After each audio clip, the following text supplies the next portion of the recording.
And we are live officially. Let me test though. Let me test. I always go to YouTube and refresh it. It's the best way I know how to do this. Yeah, there we are. Cool. Yeah, we're live. Awesome. So Sunday instead of Monday this time. Yes. Sunday. Well, let's see how it works on Sunday. Let's give everyone some time to get in. They're probably like, "What's going on?" Sunday. It's been Monday for the last 2 months or whatever.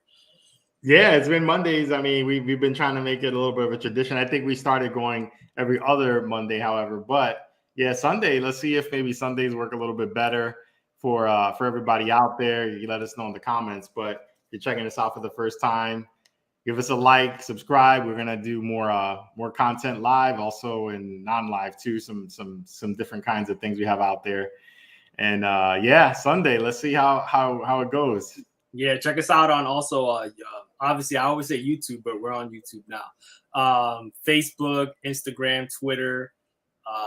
What else am I? Facebook, Instagram, Twitter, TikTok, all those things. You can find us on the social channels. So, Yep. Yeah, man. So it's crazy what's going on. Well, we're gonna talk about. We got some things to talk about right now. Not right now, but throughout the thing, we're gonna talk about a little conversation that Sammy and I always go back and forth with in regards to sports card markets and what you call it, and different player markets, and if that matters. We literally go back and forth on this all the time. So we want to know what you think about it as well. We're going to talk about Victor Wembanyama. Everyone knows about him in the basketball game. I think Sammy's probably the only guy that doesn't know who that is, probably. I'm not sure if you do yet because you don't follow basketball like that. No, I just heard about him just recently, but yeah, we could talk about him. And then, yeah, Elly de La Cruz. I mean, everyone knows about that guy right now, so he's kind of hot. So it'll be some good conversations. We'll just give a couple more minutes for everyone to come in and hang out. Oh, we have a comment. Happy Sunday. Yes, thanks for stopping by.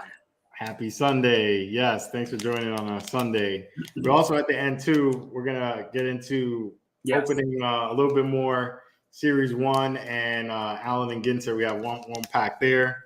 So we'll finish up strong, hopefully. Oh, what's up, cuz? Sport Car Yankee in the house. Yo, what's up, man? Thanks making those sneaky pickups. Yes, he's getting. I've been seeing on Facebook those Jeter, nice Jeter, like 97 or 98 refractors or something like that, or 99. It doesn't matter. They're all nice. So it's great pickups, man. He goes with the greats. He's going with the legends. He goes with McGwire, Jeter, Barry Bonds. You can't go wrong with them. So. Yeah, I like it. I mean, I think it's definitely more proven and tried and true. The folks that have already made their mark in the Hall of Fame as opposed to prospects, right? Yeah, the prospect. I mean, the prospect game is exciting, but generally, you're just never gonna get anything good. I mean, it's kind of a quick flip game, in a way. You know what I'm saying? So, but. The crazy thing about that is that I remember hearing, this is before I was in the game or you were in the game, in like 2010 or 2009, like a Mike Trout X-Fractor, first Bowman. Mm-hmm. I think I'm making numbers up, but it was like something like $100 or something crazy like that. And now I think it's like a $10,000 card or something even more. It's crazy. So like when you get the right person, which is almost impossible, but when you do, that's I guess that's where the Bowman mystique lies. That's where it is. You know what I'm saying? So he said, "Yeah, I stay away from modern now. Days back in 2020, it was a different story." Yeah, modern. Well, I'm assuming he's saying because modern's kind of overprinted. I'm assuming that's the, that we know that the Topps turned the printers on heavy blast for a lot of the most recent products. So. Yeah, heavy blast. That's putting it nicely. Yeah. Hey, thanks for stopping by, Mellow Yellow. Hey, thanks for stopping by. But yeah, no, I mean they came in full force. I mean, I think he is right. Around 20, he said around 2020 was the year that I think they started bumping up the print runs, and everyone kind of noticed. And now it's no joke now, you know what I'm saying? So that's why kind of base cards for the most part aren't worth much anymore. Even the PSA 10s. Like, I mean, there's so many of them. It's crazy. I can't wait for Topps to drop some NBA and NFL. I hear that a lot. I get it's crazy because does everyone just like hate Panini? Like in a sense, like I mean I don't know because I don't collect that much basketball or football, but everyone's talking about Topps getting the license for them, and they're so happy about it. So I'm like, but it's crazy because Panini, like some of their cards are like really, really nice, and their ideas, the downtowns, the kabooms. Yeah. I love kabooms. I wish they made a Shawn Michaels kaboom. I would go crazy. But the point is, I think the ideas that they do are good, but I just wonder why everyone hates them so much. Do you have any idea? I mean, I think a few things that come off the top of my head. Let us know in the comments. But when you think about Panini in terms of what probably is the things they don't do so well, they're innovative with some of those types of parallels. But I do know, to me, the one thing that jumps out at is like, at least with Topps, when you look at the back of the box, even though they're next to near impossible odds, sometimes at least you get odds. Like, so I think that's something that's nice that you have Topps over Panini. But I know the other thing which we've talked about is they've just been having a lot of negative press, let's say, on the redemptions. The redemptions on Panini has really been talked about quite a bit. So you figure if Topps, let's say, gets the licenses through let's say Fanatics or whenever that happens, if it ever happens, you hopefully that execution, if Topps does execute those things better, then it would be great for collectors, right? On the NBA and the NFL front, because they'll have the license and they can, it'll be the logos. Yeah, no, that's true. I don't hate Panini. I mean, they want to get with Fanatics because it's how Prism and Select gonna look without the team logos. Yeah. I mean, it's pretty much how Panini is now with baseball. They call them the pajama cards. That's what they're known as. And sometimes they actually look good, but without the team logos, they lose a lot of the value. But that doesn't mean that they're valueless. They are valuable cards. Like I told you, like Ohtani, Acuna, Soto, they're optics, the Donruss optics, Raider rookie. I like that. I like the Raider rookie because it reminds me of back in the day. Yeah, those cards are valuable. Like, so it's not valueless. It just hurts the value not having that logo on it. So it'll definitely be interesting if Panini loses that. Oh yeah, I mean, if they lose it and straight up to Topps, then it's game over, right? Because when Topps used to be able to do the license with the logos in the past, some of those football cards are still highly sought after.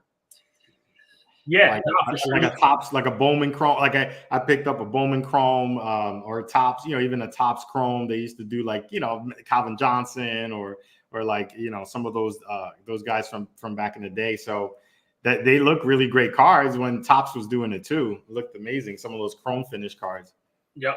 It was funny because I remember I never told you this. I was like, this is like maybe a year and a half ago. I was getting into football a little bit, trying to buy some cards. I bought a Jimmy Garoppolo X Factor. I don't know why, but it was Topps Chrome. Topps. 2014 Topps Chrome, I think, son. Jimmy Garoppolo, and I sold it for like $2 profit or something like that. But I didn't know what I was doing. But the point is that they definitely sought after though. People like that brand. I mean, Topps been around since what, 52, right? So I don't know. I have to look up when Topps started, but I do know. I just don't know when they maybe lost that license to be able to maybe became exclusive to Panini. But it does. I mean, if that was a 2014 Jimmy Garoppolo, it wasn't all that long ago. Yep. Yeah, man. So cool, bro. Let's jump into our first topic, which is simply something that I think we argue about all the time off camera. But we go back and forth pretty much. Does a market for a sports team for a player matter? And what I mean by that is, like, for example, the one person that I could think of is Wander Franco. Wander Franco, I'm a Rays fan, and obviously the Tampa Bay Rays aren't the best team when it comes to, I guess, a fanhood, fan share, whatever you want to call it, a market. They have a very strong, dedicated fan base, but it isn't like the New York Yankees. It isn't like the Boston Red Sox, right? So we go back and forth, and I believe that the market doesn't matter for a player because overall, in the long run, anything can change. And, no matter what, people are actually going after players versus teams. But you sometimes you believe that the team matters. So like, because basically when I tell you, oh, you're gonna buy this guy, or you think this guy's good, you always rebuttal and you say his team sucks. Well, but when you all right, so I understand, but let me just clarify. Are you referencing when we talk about it from a value perspective, or just as a collector, just to keep in your PC? Like, oh, I mean, I technically mean value. Like, you know, okay, yeah. That's right. That's what we did. All right. So I just want to make sure that for the the audience too, they're understanding it's not necessarily like we're saying that just if you like the Rays and you're just gonna buy Rays and keep them in your collection. You're talking about when we talk about it from time to time, and I give you that response. I'm talking about it from that context of like value, resale value, like will it appreciate? Yes. Okay. So we're on the same page. All right. Yeah, I disagree with you on it. I think you give me some examples that are pretty good, but I feel though that at the end of the day, when it comes to value, future value, the chance for a card to appreciate, I feel like the market does matter. And I think people want to see not only potential in the player, but they want to see the potential for the team to win championships, get to the playoffs consistently, but also be champions. So there's probably a ton of examples, but one of the ones I could think about is like Carlos Correa, right? Like Carlos Correa has a really good career so far, and he was super relevant. His cards were obviously he was a hot prospect, and then he came up and he was with a good team in the Astros. They won a World Series. But now he went from Houston Astros to Minnesota. And I think it's two very different like feelings about like Carlos Correa's value, his cards, right? Because of mainly the market, right? Like he's still, the same player, probably a little bit older, but I think that the team and the market does matter because people lose interest in, or I think collectors, but also I think people lose interest in the hobby when they continue to see that stud player just getting bounced out of the playoffs, right? Like every single year. Now you can make the argument, well, what about like Trout, right? Like he's the exception, but we could always give the one-off example, like that's every 10 or 15 years. But I'm saying for the most part, people get tired of seeing a player that is never seeing playoff action or only made it to the playoffs one time in his career. I don't know. They get forgotten about. Like, to me, the market is important because they got to be in in an area where there's a lot of fans, right? Because those fans, say the Yankees, even though they're in the New York area, they are, they're all over the place, right? Like they're like a team has a following all over. So you're going to have collectors that want those cards all over the place. If you're looking at like the Cleveland Guardians, I can tell you because one of the guys I was, doing with 2020 Bowman Prospect is Oscar Gonzalez. And he came up, he had a really good debut. He did an impact in the postseason. And quite frankly, like, I sold a bunch of his cards. I made some money, but it wasn't like what you would expect for first Bowman autos and things like that. And it was, I thought, because it was Cleveland, like it was a Cleveland pocket, of people that cared about him. And so that's my firsthand account of it. And that's why I always disagree with you. I'm like, now you can't just look at the prospect and their potential. You kind of got to look at where they play. Yeah, no, you might hear my dog barking right there. He agrees with me. Yeah. He agrees with me. No, but okay, I actually agree with what you're saying, but I think we're looking at it, maybe there's different angles to look at it. So, for example, let's say a player is on I want to say Julio Rodriguez, he's on the Mariners. They don't have the best market, but that's it's too current. But like my point is though, if someone's like really good on the Minnesota Twins, right? But you don't want to buy them because the Minnesota Twins fan base is whatever. You don't think they're going to be that popular. But what happens if in 2 years, 3 years, or in the free agency, they go to the Yankees? Now that card that you didn't want to buy is actually worth 2, 3, 5, whatever times X, because now they're in a market where the Yankees and the Yankee fans may want to buy them. But so that's why I never liked that idea of just staying away if it's a certain market, because obviously in the world of free agency or trades, we don't know what will happen in the future. So that's why I've always felt like okay, Manny Machado, good example. I mean, he's really good. He was in the Orioles. that they weren't the best team when he was there. They were pretty bad. They're actually good now, kind of. His card values remain kind of steady, but he got traded to the Padres, and I guess it's kind of different now because the Padres are kind of hot. I mean, they're a hot team too. Yeah, they've improved a lot. They weren't always they were pretty trash for years. I know that.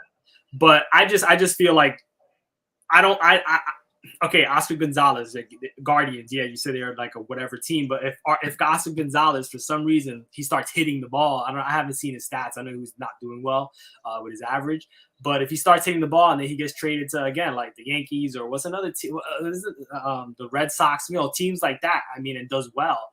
No one's gonna remember he was in the Guard. They don't care. The only reason they're gonna remember is when they're trying to, if they want to get that rookie card, is going to be in a Guardians uniform, but they don't care because he's a star with whatever team he's in. So I don't know. I think it could go both ways, honestly.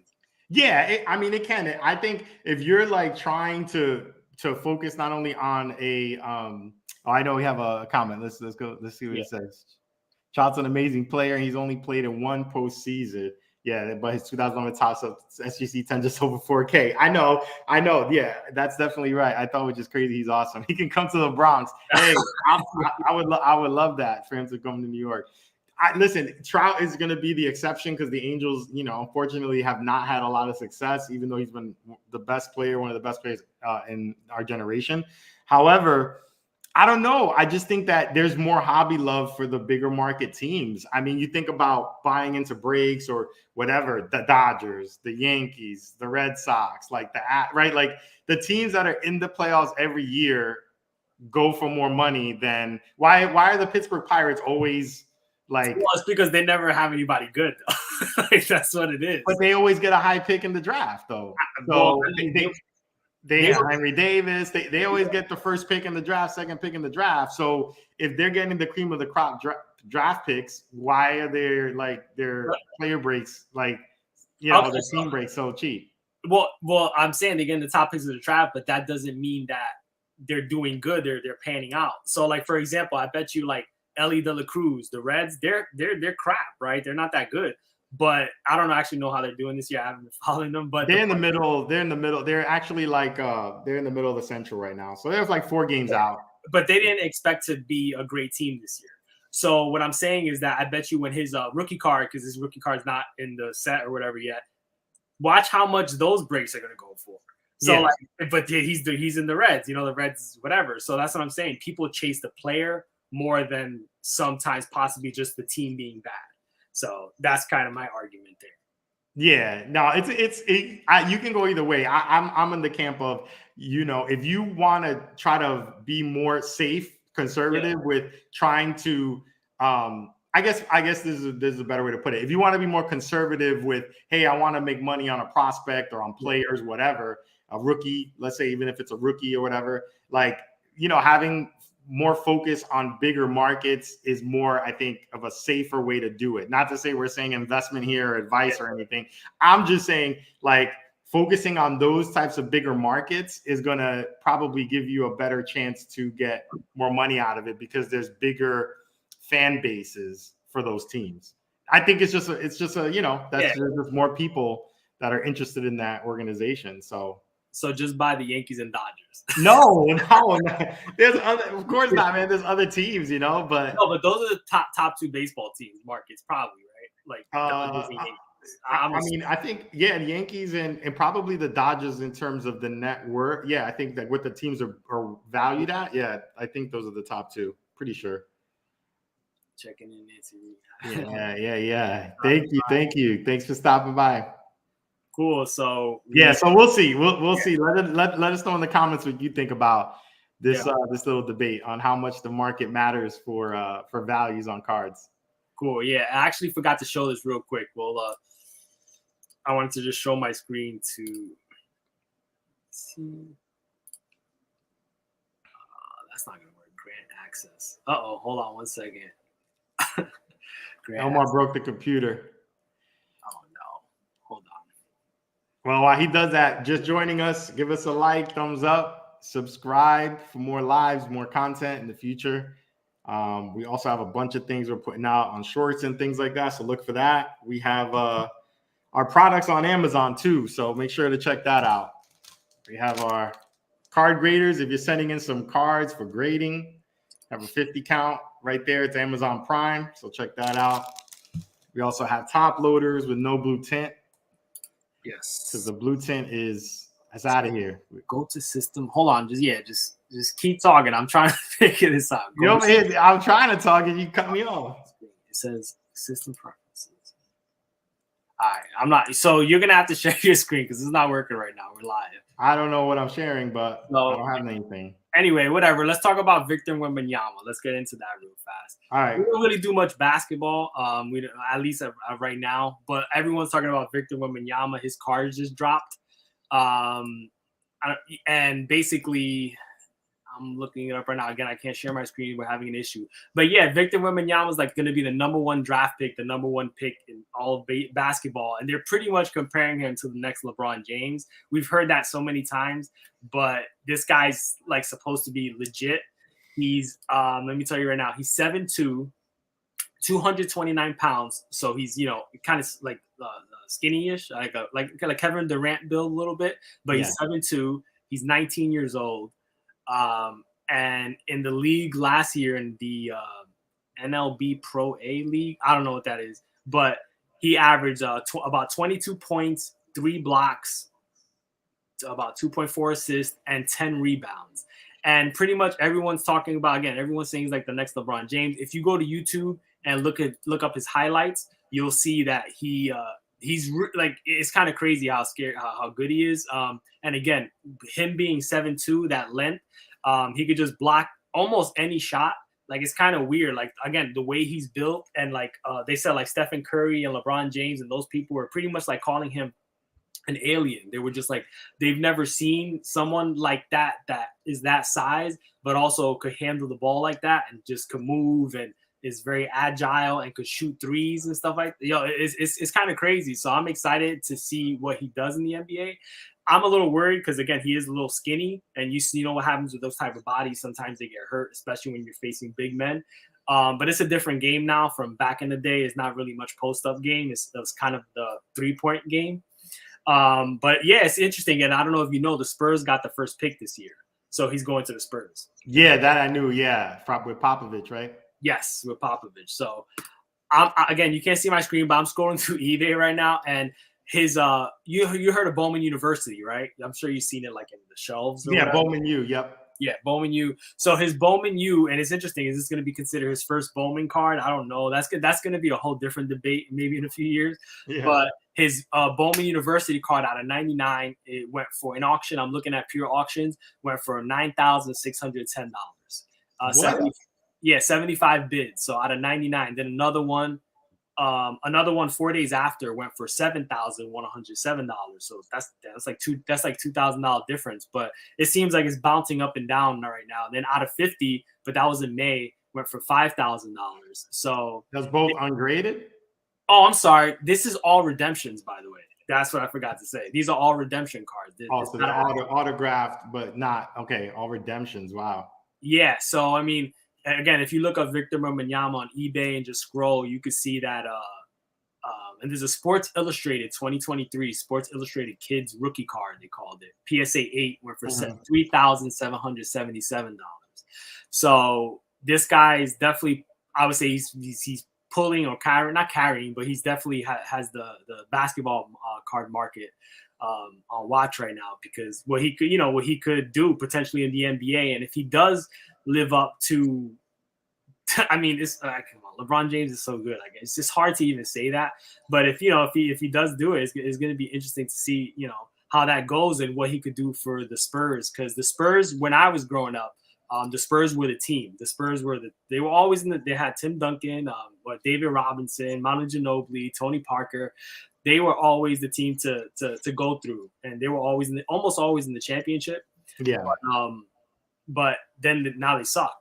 So it's just how it is. You're on the top for a while, you get your championships, and generally then you rebuild. And now they're not doing well. They did some trades. They got a few pieces. I don't follow it like that, but all I know is that they got and there was kind of rumors going around that the Spurs were trying to tank for Victor. Like, that's what people were thinking. I don't know if they were or not, because they was like saying Popovich was trying to rest certain players on days, and you know how it is in the NBA. But whatever happened, and they got him. He's going to be the #1 pick. So it's crazy, man. It says, I think Victor must gain some weight ASAP. I remember Ben Simmons was supposed to be the next LeBron James. I think Chet Holmgren from OKC missed the entire year and has bigger upside. Yeah, Chet Holmgren was last year's, I believe, second overall pick. My bad. Second overall pick. The first pick was to the Magic. Pablo, I don't know how I can say his name, but whatever. He's really good too. But Chet Holmgren is also like kind of similar body type, very skinny, long, whatever. And I don't know, he hurt his knee, tore his ACL, something like that. So he missed the whole year. So that's the same kind of build that guy Victor Wembanyama has. So again, it's interesting. You know, the long, slinky body types. I mean, can they hold up in the NBA? It's just time will tell. But I mean, Kevin Durant did it. He's one of the greatest ever. You know what I'm saying? So he was totally fine. He's had injuries now. He's older, but he definitely did fine throughout his career. Yeah, I mean, I think you're really more the basketball expert than I am. So you're the one that knows a lot more than me. But I can tell you this much: as far as all these things, what? No, he said Chet Holmgren reminds him of like Dirk Nowitzki. So I agree. Yeah. Same type of same type of build. Nowitzki was a little thicker, but when he came in, he was skinny as well. So yeah. I mean, to me, these comparisons, like the greatest player since LeBron James. I mean, we have to stop because I can pretty much assure that, you know, this guy's not going to be the next LeBron James. I mean, let's just stop with this. Yeah, we have to stop. Like, I don't know a lot about basketball. I know enough though to know that this guy is not going to be the next LeBron James. I mean, and yeah, but from the Magic got some serious game. Yeah, no, that's pretty cool. I know he was highly touted and he's been playing well. I heard about him, but we gotta like take a timeout and stop this stuff. Like, we just want to keep throwing like MJ's name and LeBron James. These guys are in rare air. We have to stop with these comparisons. I know it's great because this is what ESPN does, and it's great for getting people talking, but we just got to slow it down just a bit. We can't put him in the same breath as LeBron James. Yeah. I know they're even saying great things about him. The thing about Kevin Durant too is, you know, he's I looked, he's actually 6'10". So he's still really big, and we know he's tall and lanky and everything. But this kid being 7'2", it worries me a little bit because these guys the taller that the players are in the NBA, from my experience and just, you know, my watching what I've seen, the higher the likelihood of them getting some type of foot injury or leg injury, lower body injury. And I don't want that for the kid at all. Don't get me wrong, but we've seen a lot of the Greg Oden type of situations where they're supposed to be the next great thing, and they're too tall. They fell on their ankle, they fell on their foot, they fell on their Achilles, whatever. They blew out a knee. And, you know, I saw some videos from the kid and some highlights, and he is very skinny now. I would expect he's going to develop, right, a little bit more and fill in a little bit.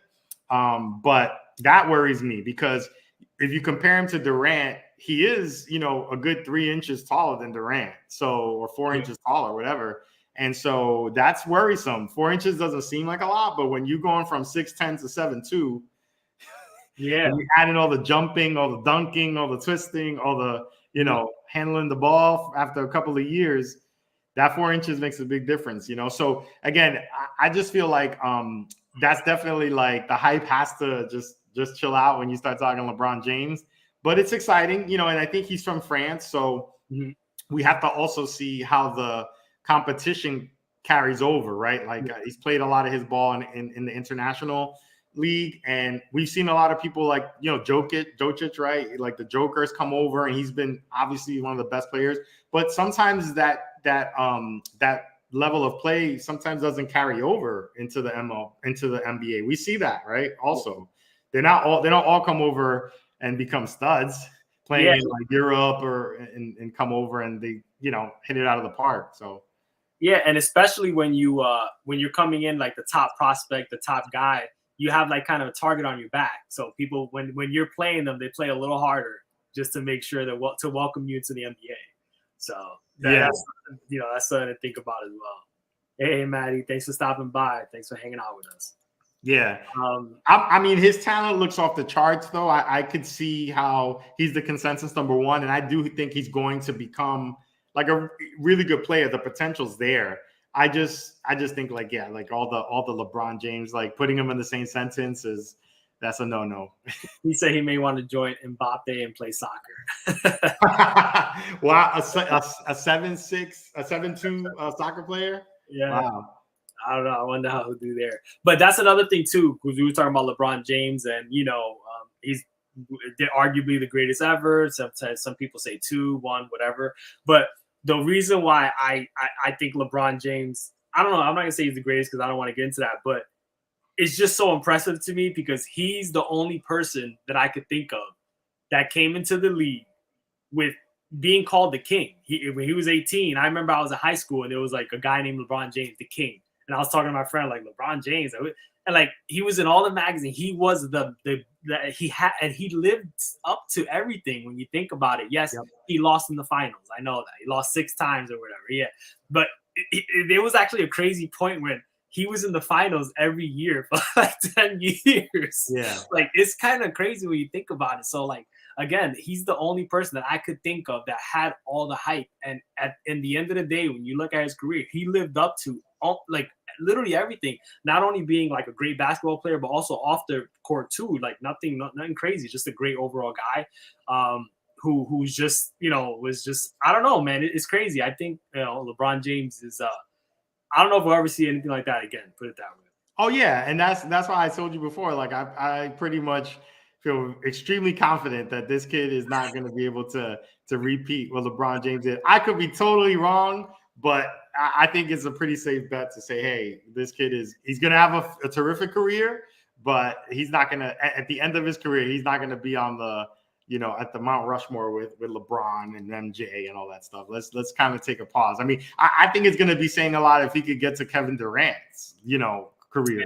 And that's amazing. I mean, Kevin Durant is one of the all-time greats too. So like we haven't seen anything like Kevin Durant too. They're different, players, different styles and everything. But I mean, if he could get to Kevin Durant's level of success, that's a lot. That's more than enough. Yeah, for sure, man. So cool. So last topic here, bro. We got Elly De La Cruz. So if you could do me a favor, can you pull up eBay on your thing? Because I can't share my screen because my computer doesn't let me. So I was just gonna pull up Elly De La Cruz and just type his name and just check his solds to see what's going on in the stock market. If you don't know, Elly De La Cruz is the newest, hottest, sexiest thing in the baseball card landscape. I would say. Got called up how long? A week ago? Possibly. He just got called up. Yeah, about a week ago. Hold on, I got it. Just let me change. Yeah, he got called up about a week ago. He's in the Reds, which is again not the greatest organization in terms of winning and stuff like that right now, at least. But everyone's his card market's going crazy. I mean, everybody wants a piece of Elly De La Cruz. Of course, I don't have any of his cards because that's just how it works. I don't have anything. Right.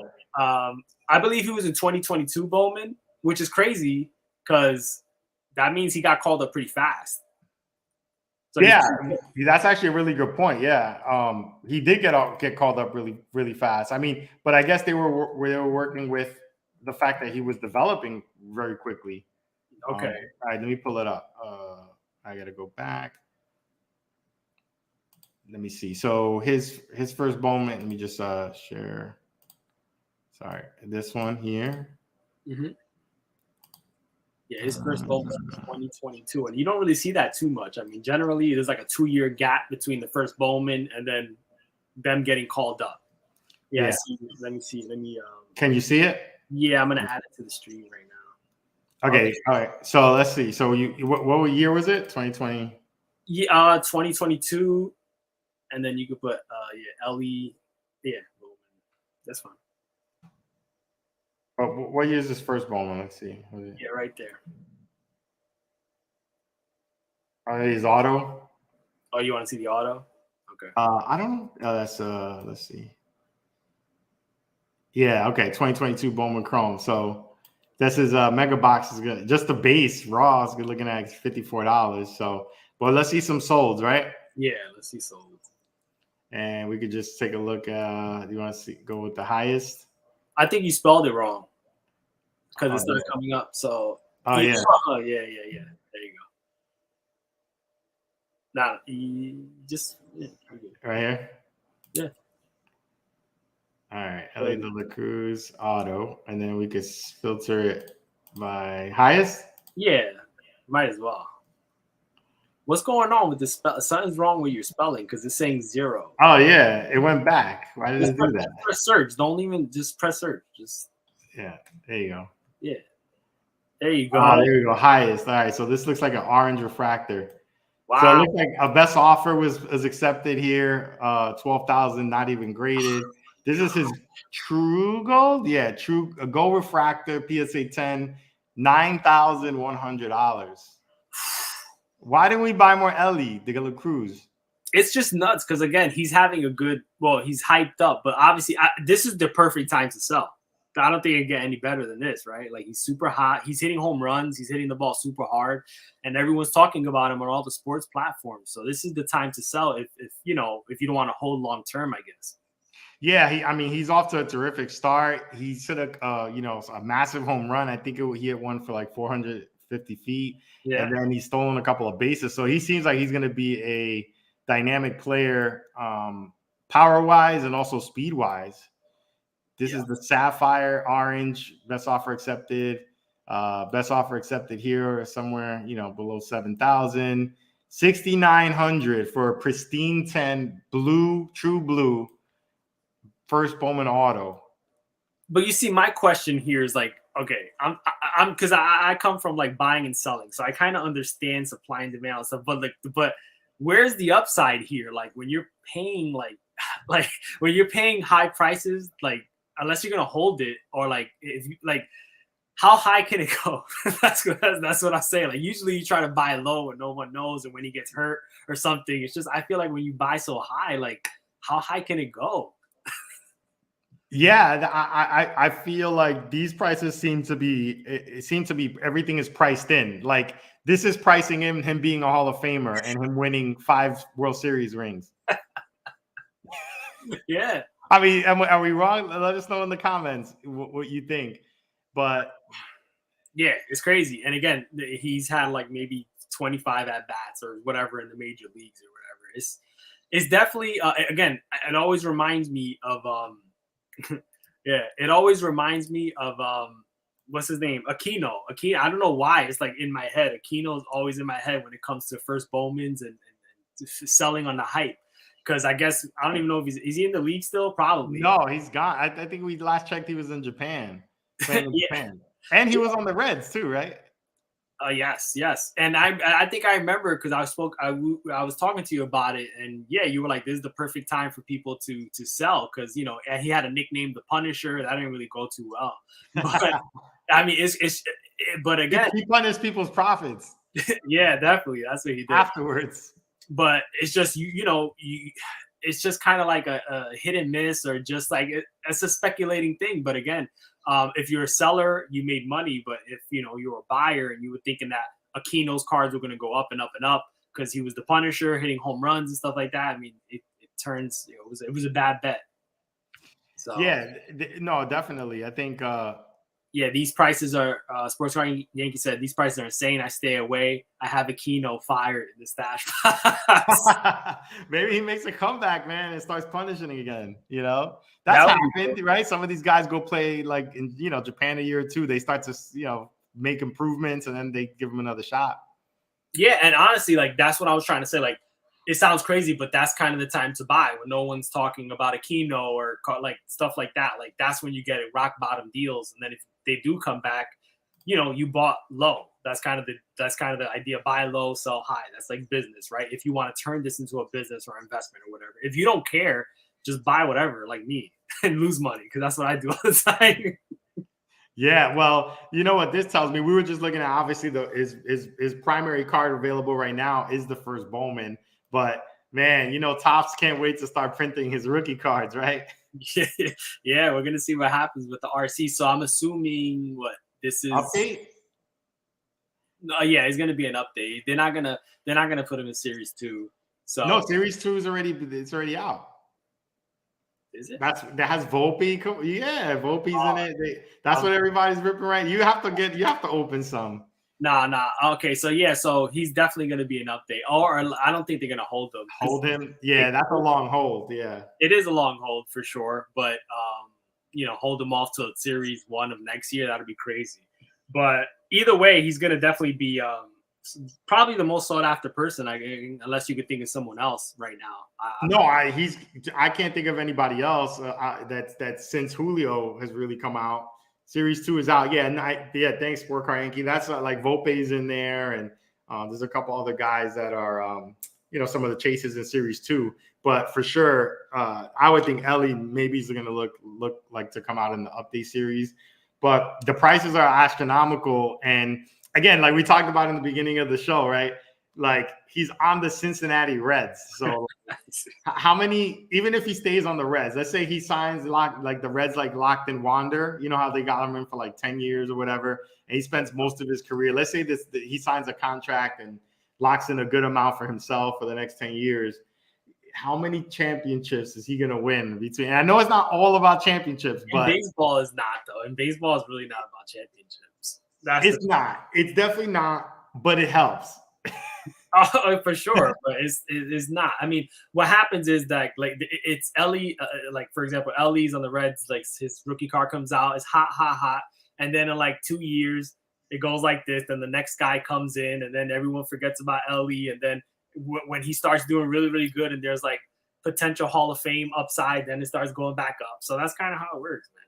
Yeah, that's how it works for sure. I think the kid has a lot of potential. But those prices feel like everything about the potential is priced in my opinion, Bro, when we started collecting again, remember Louis Robert? Oh my God, Louis Robert was the hottest thing ever. Bo Bichette too. It was Bo Bichette. Yeah. Louis Robert was a little hotter though, I think. Jordan Alvarez, and then slowly but surely we start talking less about them. Then it was Wander Franco. Wander Franco was the man. You needed some Wander, and then Julio Rodriguez, and then Bobby Witt Jr. And so it is the way it is. Now it's going to be Elly and maybe Volpe. I'm not sure if he's that sought after, but it just it's a cycle. You know what I'm saying? And then if Louis Robert starts having a career where it looks like he's on a Hall of Fame trajectory, then it's going to be Louis Robert is the guy to buy. It's crazy.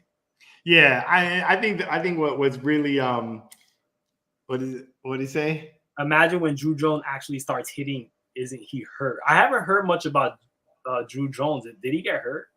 Oh no, I hope not. I think so. I think he started the season off a shoulder, like some kind of a shoulder injury, if I'm not mistaken. But yeah, so those things can happen too. You just never know. The Drew Jones is interesting because his father was obviously a great player in the MLB for a long time, one of the better defensive players, and yeah. But like his car price is going crazy more so because of his dad, I would think.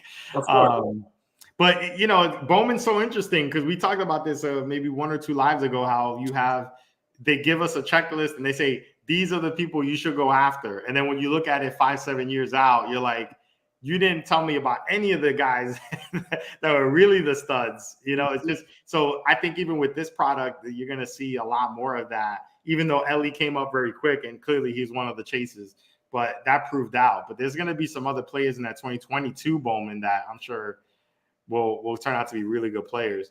Well, that's what makes Bowman exciting overall. Like I said, in 2020, I have a bunch of cards in my my office, and I was going through them, and I had like Volpe, Mojos, and I don't have a Strider. I wish I did, but players like that who you never heard of or whatever, and you could go back and be like, oh, wow, I got their first Bowman. I didn't know anything about them. And that's what makes it overall exciting because when you get at least, generally when the rookie card, the RC comes up, you know who they are. Like, you kind of know. I mean, you could still get players with the RC who you don't know who they are. And then a couple of years they blow up. They're good. But generally, like, who the players to chase are in that set. So, that's it's still exciting either way. But Bowman is the first. You can't argue with that. Yep. So he said when Randy Rosarena was on fire during that playoff run, I was sitting on a lot of his chrome colored refractor rookie cards. It was crazy. I really didn't know who he was, honestly. Yeah, I remember Randy Rosarena went wild in the playoffs. Yeah. And I think that was the year his Sapphire came up and it was going for like 300 raw, something like that. It was crazy. Yeah, and it says selling his base tops rookie card for $25 each. Wow. Nice. Wow. Yeah, I mean that's the importance too of just kind of keeping some cards and keeping them stuck, stashed, because you just never know who could be the next person. The other person I think about too, even though he's probably not super big in the hobby anymore, was JD Martinez, because he was cut from a couple teams, and he had to straighten out his swing, and then he ended up like just landing with the Astros. I think his career just sort of turned around, right? No, well, I think the Astros was his rookie card. Oh, his rookie. Okay, so that's Astros. So I think you're talking about when he landed with the Red Sox. Yeah, he's landed with the Red Sox, but did he do? I think he played. Did he play well with the Astros? I don't think he was. I think he did okay with the Astros. Yeah. But when he went to the Red Sox, he started to be that feared hitter. Yeah, or the better example, actually, and I think about it, is Jose Bautista. Bautista was like with the Pirates, and he got traded like twice, and he couldn't find his way. He kept going to AAA and coming up, and then all of a sudden he figured something out with the swing, and the dude was MVP caliber for like a 5-year stretch. I mean, the dude was hitting like 50 bombs, 40 bombs a year. Like, isn't that nuts? Like, the guy was like he was basically gonna be a AAA guy or just cut, and got traded. Nobody wanted him, and then the guy became an MVP caliber guy. That's kind of one that's nuts, right? Like, if you just had his cards like Sport Card Yankee in a box, you're just like looking through, right? Let me get those cards to sell them. That's what makes it exciting. I remember, I don't know if you do, we went to a Yankee game when he was in the Blue Jays. And I remember, I think we were facing him in fantasy. We were doing a fantasy baseball league or something, and he hit 3 home runs that game. Yes, we were just watching it. We were just looking at the ball, like, what the hell's going on? We had a chance to draft him. We didn't, and he literally had 3 home runs at the game we're at. We were like, that killed us.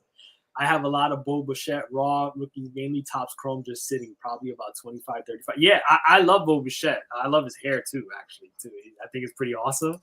But he's one of the players that I wish I had more of. I'm probably going to try to buy some more of his stuff, but it's not like it's a secret. Like, he's pretty good. And he plays a premium position, and he plays for the Blue Jays, which have a great fan base as well.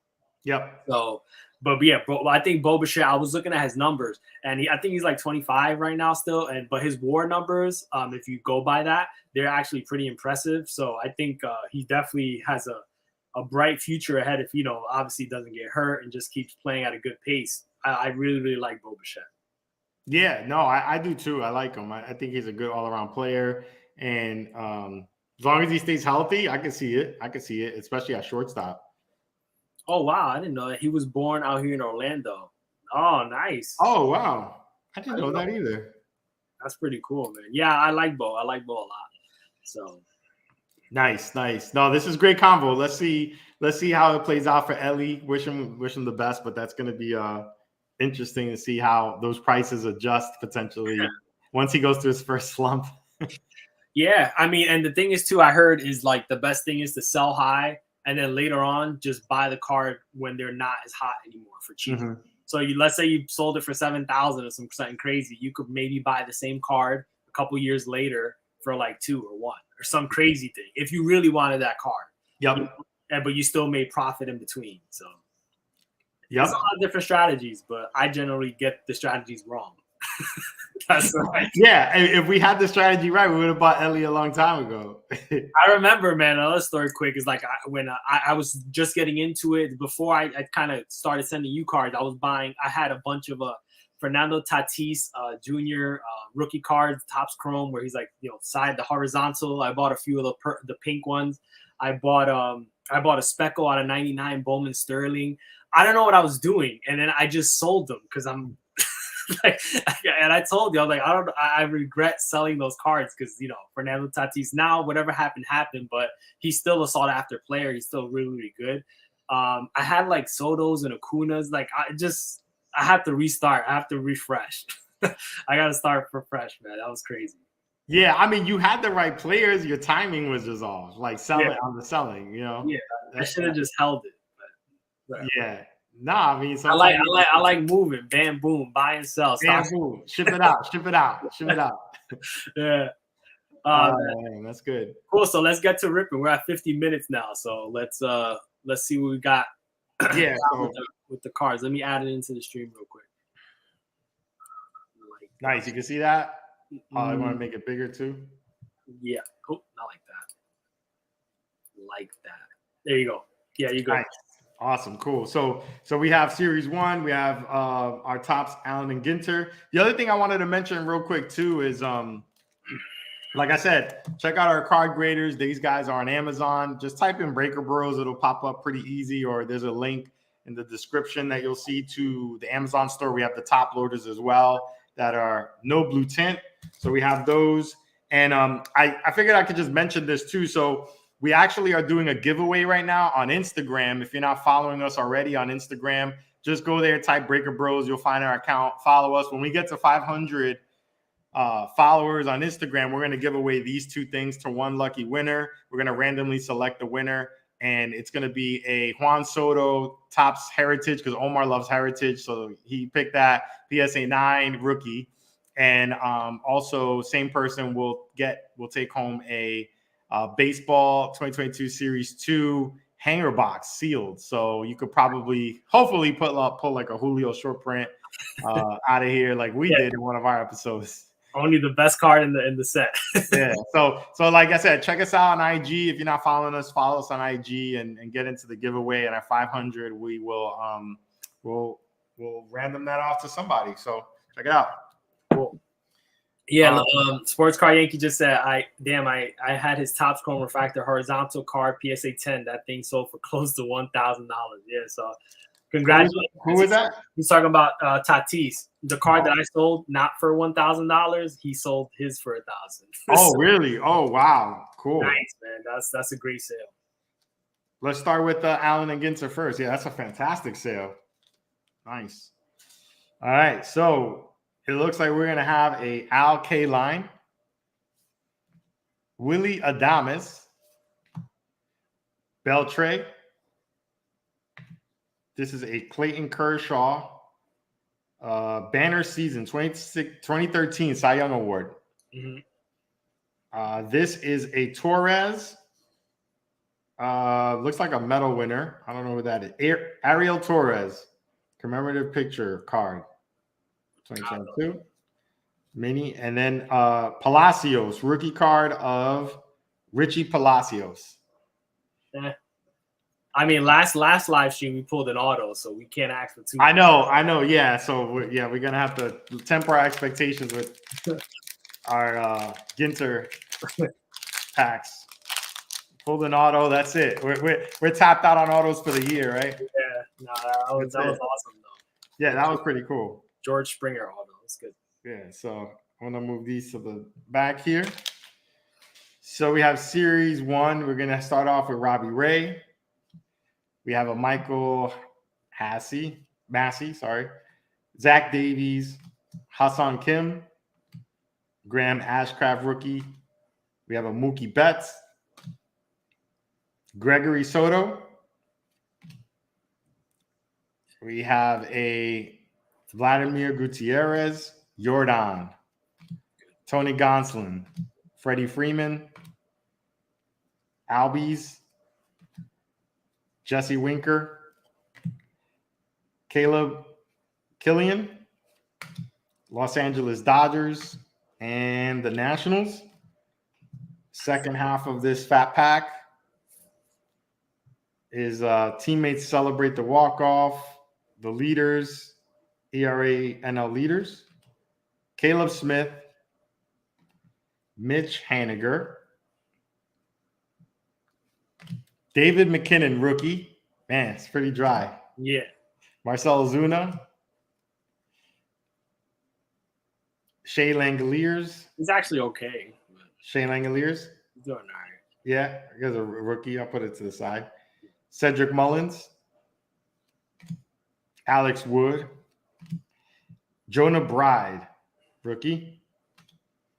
Pavin Smith. Mm-hmm. Andrew Benintendi. He's not on the Yankees anymore, right? No, he's on the Royals, I think. Royals or White Sox? Oh, you're right. Yes, sorry, White Sox. Christian Javier, Tommy Pham, Herman Marquez, Patrick Sandoval, Shane Abiba, and it looks like one of the inserts. We're gonna have our inserts now.